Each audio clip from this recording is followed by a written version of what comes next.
Chapter 4. After she sent the photo, Doreen didn't have long to wait before Mac called. "You didn't just find her, did you?" "Yes, I did. She's the one I saw and followed earlier," Doreen said. "She's the woman who'd been in the fight with the man." He swore softly into the phone. "Why didn't you call me?" "I did 3 times, she exclaimed. "You didn't answer."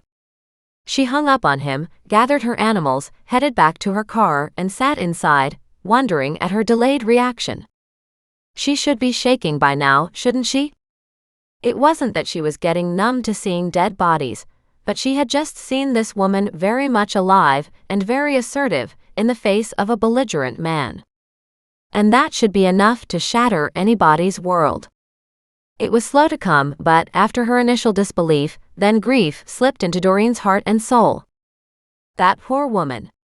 She'd been so vibrantly alive just hours ago. Doreen had admired her spunk. Doreen wrapped her arms around her chest and rocked gently back and forth in the seat. Thaddeus crossed over to her shoulder and gently rubbed his cheek against hers. Body in the garden. Body in the garden. "We really need to add to your vocabulary," she said softly to the bird. She reached up and stroked his feathers, loving how very affectionate he was. He rubbed up and down her cheek, catching the wet tear streaking from the corner of her eye. Goliath hopped across the seat and landed in her lap, as if expecting her to have nothing to do but pet him. She picked him up in her arms and squeezed him tight. And he let her. That was the surprising part. He didn't even growl at the strength of her hug. He must have sensed that her crying meant he should allow it for now. She buried her face in his soft fur and whispered how much she had missed knowing him in his early years. He was such a blessing in her life. She had no sooner finished saying that when Muggs barked from the back seat. She chuckled. "Yes, Muggs. I love you too, buddy." What she really needed was for Mac to get here before anybody else arrived. She did not want to be found alone with the body. But she felt she had to stay, to be protective, to watch over the poor woman. As if anyone could do anything else to hurt her now. She was already dead. So sad. People could be a nasty lot sometimes, and she didn't want some heartless kids to come and take pictures to post on the internet. When a hard knock came on her window, she let out a shriek. Muggs barked furiously. Goliath reached up with his big paw, putting it against the window, his claws out. She hit the button, lowering the window, hearing Mac shouting at her. "You and that menagerie," he said, his face grim as he took in the occupants of her car. "Hey, I only took Muggs last time," she said. "Maybe I knew I would need the solace of bringing them all this time." "You should be home, where I told you to go," he said, "safe and sound, not out here again." "What are you even doing here?" "I came to see what a large clump of carnations would look like. I was thinking of the Kelowna garden bed design. It's hard to visualize carnations en masse. On Google, I found 3 large beds nearby. This is the 3rd one. And that's the woman I saw at the gardening center earlier this morning. The one you said had the fight with the driver of the black truck?" She nodded. "Yes. And then I followed her to that house where I found her red car parked. When I went home and did some research on the city bid, then came out here, I didn't expect to see her at any of these 3 gardens. You can't blame me for this," she stated, raising both hands in frustration. Goliath, in a disgruntled temper because she'd stopped petting him, hopped over to the passenger's seat and curled up in a ball. She pushed open her car door, smacking into Mac's knee. "Ouch." He stepped back, glaring at her as she hopped out, Thaddeus on her shoulder. "I didn't do anything," she said again. "I get that." He pulled his hands through his hair, but his expression seemed intent on just pulling his hair. She snickered. "It's not my fault you live in such a murderous town. Remember how you live here now too." His gaze narrowed as he lifted a finger to point at her. "Point that thing at me again and I'll bite it off," she said defiantly. "And how come you came alone?" "Because I had to make sure I wasn't pulling the team together for nothing." Again.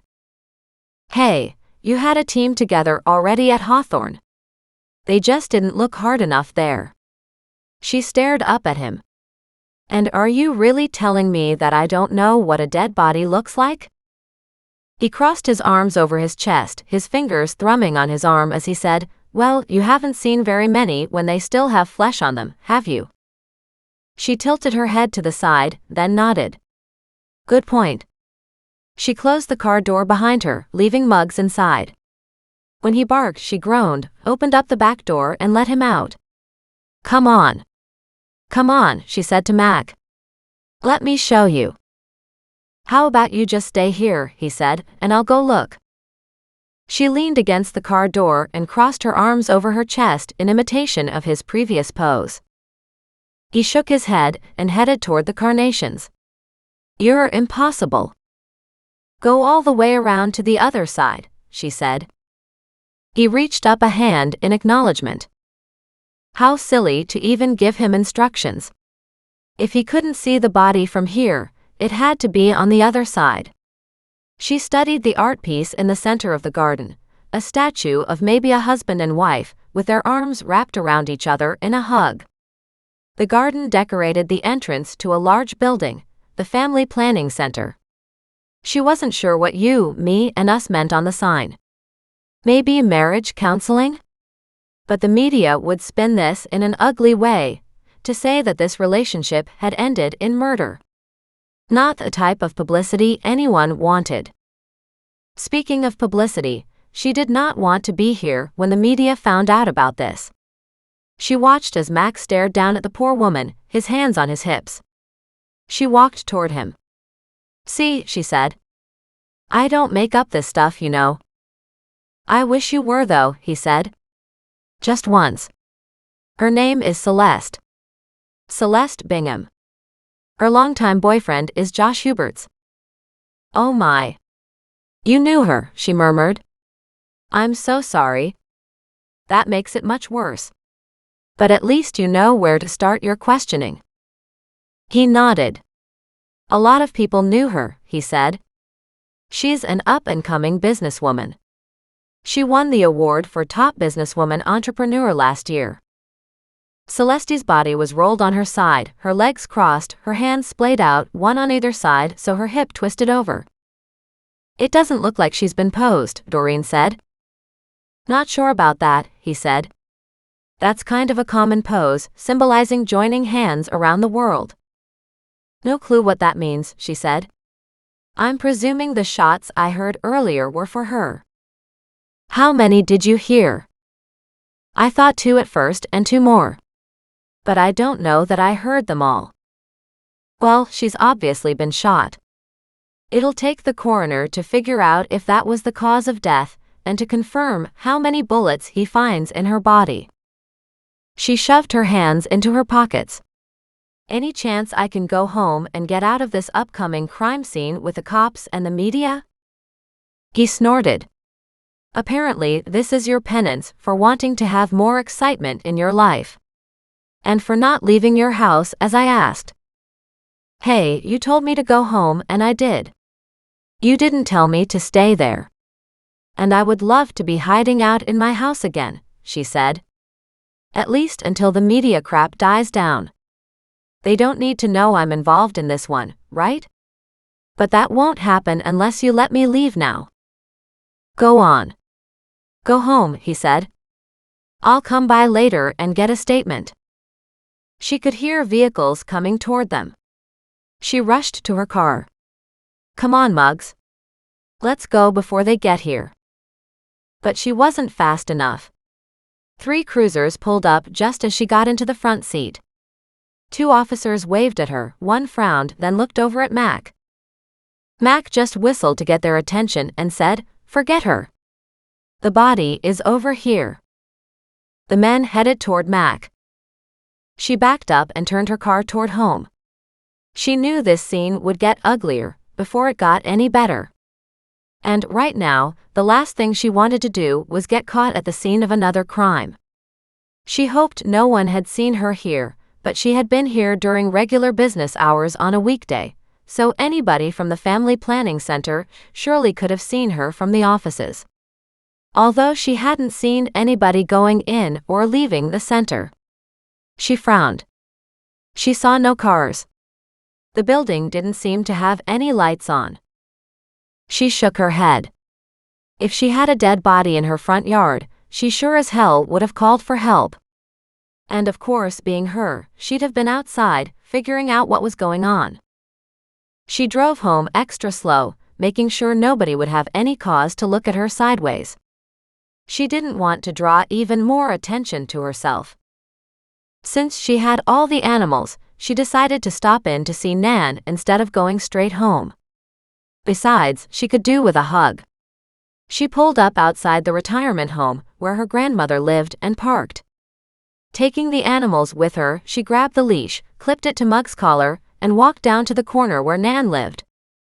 She couldn't take the animals through the building, and the gardener here seemed to think Doreen was a constant threat to his perfect blades of grass. Nan was lobbying to get stepping stones put in, so Doreen could make her way into Nan's apartment without disturbing either rule. But so far, neither side was bending. So, as a consequence, Doreen had to continuously sneak into Nan's garden patio area. Since she hadn't warned Nan that they were coming, Doreen wouldn't barge in. Nan was a character. As such, there were just some things Doreen didn't want to know. She hopped onto the patio and called out, "Nan, you there?" When no answer came, she pulled out her phone, sitting at the small bistro table to call her grandmother. It rang and rang. Finally, on the 10th ring, as Doreen was about to hang up, Nan answered. "Oh dear, how are you?" "I'm fine," Doreen said humorously. "Where are you?" "We're in the communal area." Nan's voice turned crafty. "I just picked up my share of the winnings." Doreen groaned. "Are you getting into trouble again?" No. I'm not in trouble at all. It was just a harmless bet." "Sure it was. As long as Mac doesn't find out about it." "Again. I thought maybe I'd come for a cup of tea, if that's convenient." "Of course it is. Of course it is." "Good," she said. "Because I'm on your patio." Nan gave a gasp and said, "Oh," and the phone shut off. The next thing Doreen knew, Nan barreled out the glass doors, her arms open wide. Doreen chuckled, reached down, and gave her grandmother a hug. "I wasn't sure if you were busy," she said with a wink. Nan beamed. "Sometimes I am busy, but right now I'm not, so this is perfect." Doreen shook her head and sat down again. "The animals are missing you," she lied. "That's nice of you to say," Nan said. "But the truth of the matter is, I think they're very happy with you. You've added a ton of excitement to their lives." "Maybe," Doreen said, "but that doesn't mean they don't miss all the cuddles and love you give them." "Maybe," she said. "Let me put on the tea. I also have a wonderful carrot cake if you'd like a piece." "I'd love a piece," Doreen said happily. "I missed lunch somehow."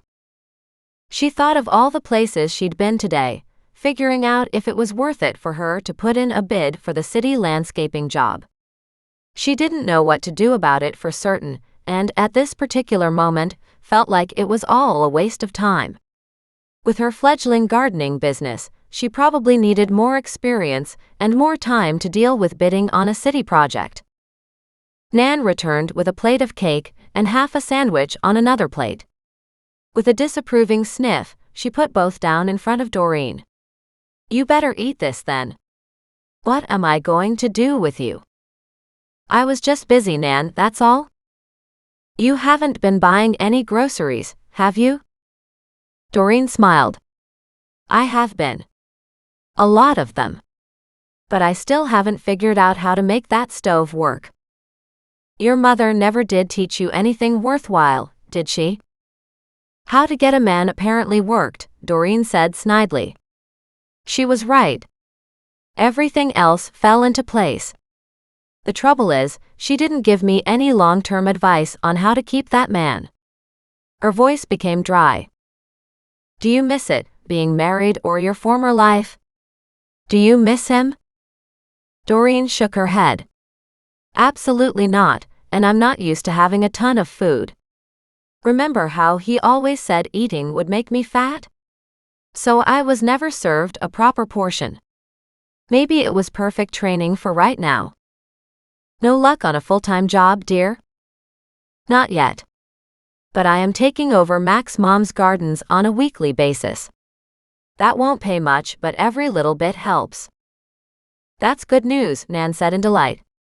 "And, of course, it'll throw you together with your handsome detective more and more too." Doreen knew she should probably tell Nan about the omelet-making lesson, but didn't want to get her hopes even higher that Doreen would attract such a handsome and decent and hard-working boyfriend. She did not want her grandmother to be matchmaking any more than she already was. And Nan didn't seem to get that things had to happen in their own time, if anything was there to begin with. But her grandmother meant well, and she'd been a huge help these last few weeks. Things had been so chaotic since Doreen's arrival that she hadn't had much chance to find her new normalcy. "What you need is a new case," Nan said. "Something to catch your attention." And again, Doreen had to hold back the words ready to blurt out. No way she could tell Nan about what Doreen had just found. "A day job would do the same thing," Doreen said with a smile. "Did you ever check with Wendy at the consignment store regarding any sales?" "I've been avoiding hearing from her either way," Doreen admitted. "If I did get money out of some of your things," she said, "I figured it would be better to hold off collecting it until I needed it. This way, I keep really tight control of the little bit of money I do have." "Too tightly controlled," Nan said. "Hey, when there's no money, Doreen said with a smile. "But maybe I'll stop on my way home from here. Or, since I have all the animals with me, I could just call Wendy." Nan nudged the plate with the sandwich toward her granddaughter. "Eat up." "I'm not eating your dinner," she said. "You better," Nan said. "It's salmon. So if you don't eat it, I'll throw it in the garbage, and that'll make Midge very upset with me." Doreen knew how much Nan hated salmon. Doreen picked up the sandwich, and sure enough, it was salmon with onions. She took a bite and gave a happy sigh. "Well, your loss is my gain. This is excellent." "It's also huge," Nan said. "What do I want with a sandwich that big? And one made with salmon?" Doreen looked down and realized her half was indeed quite big. She ate happily while they waited for the tea to steep, and when it was ready, Nan poured it and served her a cup. Doreen smiled and thanked her. "I can't keep coming here for food," she said. "You will adjust in time," Nan said reassuringly. "And I will always share the food I have." At that, Thaddeus walked over to rub her cheek, but his gaze was on the carrot cake. Nan chuckled, picked up a piece off the corner, and put it down in front of him. Immediately, he pecked away at it. Doreen grinned. "He doesn't require much to keep him going," she said. "That's a good thing because, between the dog food, the cat food, and the birdseed, these guys cost more to feed than me." "Nonsense," Nan said. "They should not cost more than you. You should be eating much better than you are." "I will do better," she promised. "Let's see what Wendy has to say today. I'll be getting a little money weekly from Millicent's garden, so that'll make a difference too." "Did you contact the garden center for seasonal work?" She nodded. "I did, but something came up about the last cold case I was on." She winced. "I guess the Thoreau family wasn't too impressed when I exposed Hannah for who she really was. I think the garden center has a family connection to the Thoreaus." Nan looked at her with a frown, then her face cleared. "Oh my, Oliver is part of that Lansdowne family. Being related to poor Betty, he might have had a say in that." "Oh." Doreen thought about that for a moment, then shrugged. "I was hoping for a job there, but if they're holding that Betty Miles case against me, well." It'll blow over, Nan said comfortably, settling back in her chair. Did the detective give you a new case to look at? I don't think Mac considers me on his team, or that he should give me any cases. Doreen picked up a chunk of carrot cake, took a bite, and moaned. Oh my. This is good. Do you like it? Doreen nodded. It's excellent. She looked at it, and then at Nan suspiciously. Doesn't have any marijuana in it, does it? Nan went off in peals of laughter. No, it doesn't. I prefer the one that does though, you know. Doreen sighed. Ever since marijuana became legal in the state, Nan didn't seem to enjoy her pastime as much as she used to when it was a hidden secret. Something about doing what you weren't allowed to do seemed to appeal to her. Who made this? Midge, she said. She brought it over with the salmon sandwich. Nice neighbors, Doreen commented. Nan nodded. I've got another piece of cake you can take home for dessert, plus the other half of the sandwich can be your dinner. At least that way I know you're getting some more food in your stomach today. Doreen chuckled. I'm eating, honest. What you need is to start cooking. On Monday, I'm learning to make an omelet. Nan's gaze lit with interest. Omelets. Interesting choice. I miss eggs, Doreen confessed. And I haven't bought any because I don't know how to cook them. I tried them in the microwave, and that was a nightmare. How did you cook it? Nan's face was suspiciously bland. I put it in and cooked it for 8 minutes, she said. I was pretty sure that's what the recipe said that I read on the internet. So you just set it on the tray for 8 minutes? Nan looked at her in surprise. And then she giggled. Don't tell me. It exploded, right? Nonplussed, Doreen looked at her. How did you know? At that, Nan howled. That would have been quite a mess. It was terrible, Doreen said. Egg was everywhere. She grinned herself.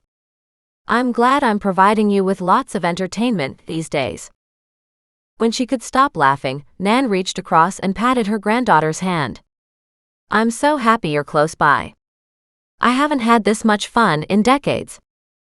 Even though the laughter was directed at her, Doreen was happy to see her grandmother so bright and cheerful. You can laugh at me all you want, as long as you keep feeding me. She popped another bite of the carrot cake in her mouth. This really is divine. Without a word, Nan went back into the kitchen, and when she stepped back out again, she had a piece all wrapped up that was twice the size of what Doreen had eaten and the other half of the sandwich. You take this home with you. You'll enjoy it more than I will. Doreen moved it off to the side.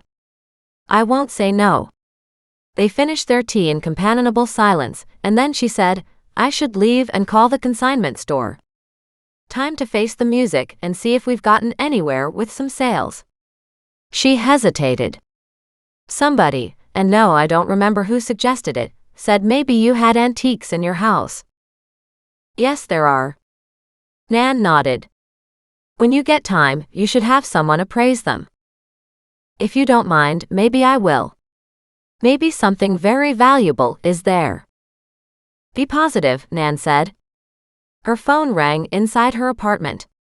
She got up and said, I'll be right back. While Doreen watched her grandmother go into her bedroom, she finished her tea. She didn't know how long she had before the most recent gossip filtered through the old folks' home, but she wanted to be gone before anybody heard about Doreen finding another dead body. Just then her phone rang. It was Mac. I'm about to come over, he said. Are you at home? Not yet, she said, standing up. I'll be there in a few minutes. I stopped off at Nan's to have a cup of tea. You didn't tell her, did you? No, and I was just thinking how I need to leave quickly, she said, before they know anything here. She picked up Mug's leash and scooped Thaddeus onto her shoulder, calling Goliath to join them. I do have to say goodbye to her though. If she's not there beside you, you can bet she's getting the latest gossip, he said in an ominous voice. You can't tell them anything. I wasn't telling her anything, Doreen said. You must learn to trust me. And she hung up. As she turned, she saw Nan was back, her eyes bright with interest. Doreen groaned. I have to run, Nan. Thanks so much for the cake and tea and the sandwich. I'll call you later. She kissed her grandmother on the cheek and ran across the grass before Nan had a chance to ask anything. In the background, Doreen heard a man speaking. Did you ask her if she knows anything about the body? No. I didn't get a chance to ask. I think Mac called her and told her to be quiet. Doreen got into the car, gathering her pets inside, and with a wave to Nan, reversed out of the parking lot. Soon afterward, she pulled into her driveway, ignoring all the reporters, their cameras flashing while calling out questions. She rushed inside, shooing the animals ahead of her. Once safely in her home, she let the animals all go their own way. Holy crap, you guys. We are about to have more chaos again. Thaddeus perked up. Chaos is good. Chaos is good. She turned to glare at him. Chaos is not good. Chaos is not good, she emphasized. Her phone rang just then. She looked down to see it was Nan. She sighed and answered it. Nan, I just got home. What's the matter? Well, since you ran off so quickly, dear, I didn't get a chance to ask you about the body. What body, Nan? She asked. The one you must have found that Mac was giving you trouble over, she said. Dear, we really do need details. What details and why? She asked, her suspicions growing. Nan chuckled. For the bets, of course. Call me back when you can. And she hung up.